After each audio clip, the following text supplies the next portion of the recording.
Nga java e ardhshme, udhtimi për në Bashkimin Evropian do të jetë ndryshe. Kjo pasi udhëtarët e vendeve që nuk i përkasin Bashkimit Evropian dhe që vendosin që të shkojnë në vendet e BE-s, apo thënë më mirë të zonës Schengen, së shpejti do të përballen me kontrolle kufitare biometrike. Ky ndryshim është pjesë e një reforme teknologjike të sigurisë kufitare e njohur si sistemi hyrjes dhe daljes. Sistemi digjital është një sistem i krijuar për të regjistruar automatikisht informacionin e udhëtarëve që hyjnë ose dalin nga zona Schengen. Mbledhja e këtyre të dhënave do të futet gradualisht në pikat kufitare me zbatim të plotë deri me 10 prill 2026. Sistemi në fjalë do të zavancojë procesin e zakonshëm që është ajo e vulosjes së pasaportave, duke krijuar një bazë të dhënash biometrike dhe digjitale për të përmirësuar sigurinë dhe efikasitetin në pikat kufitare. Qëllimi i këtij sistemi është modernizimi i menaxhimit të kufejve të jashtëm të Bashkimit Evropian, parandalimin e migrimit të paletshëm,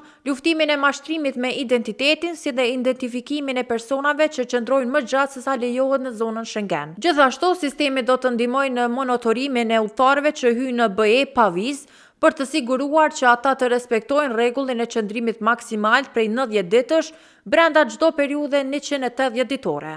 Sistemi zbatohet për vizitorët nga vende të tilla si Mbretëria e Bashkuar, SBA-ja dhe Kanadaja, si dhe për mbajtësit e vizave Schengen me qëndrim të shkurtër. Ata do të duhet të japin skanimin e gjurmëve të gishtave dhe një skanim të fytyrës në hyrjen e tyre të parë. Këto kontrolle bëhen në momentin që ju mbërrini në aeroportet ndërkombëtare, porte, terminalet e trenave dhe kalimet kufitare rrugore në zonën Schengen. Sistemi regjistrimit të hyrjes dhe daljes, për të cilën po flasim sot, është pararendësi i një sistemi më të avancuar që pritet të hyjë në funksion në fund të vitit 2026, e që quhet Sistemi Evropian i Informacionit dhe Autorizimit të Udhëtimit. Ky sistem do të aplikohet për shtetasit e vendeve që nuk janë pjesë e zonës Schengen, të cilët do të duhet të marrin një autorizim përpara se të udhtojnë drejt vendeve të kësaj zone. Procesi përfshin aplikimin online, ku kërkohen të dhëna personale, informacion rreth qëllimit dhe kozgjatjes së udhëtimit, si dhe pagesa e një tarife prej 20 eurosh. Autorizimi në fjalë do të jetë i vlerëshëm për 3 vjet ose deri në skadimin e pasaportës, në varësi të asaj që ndodh më parë.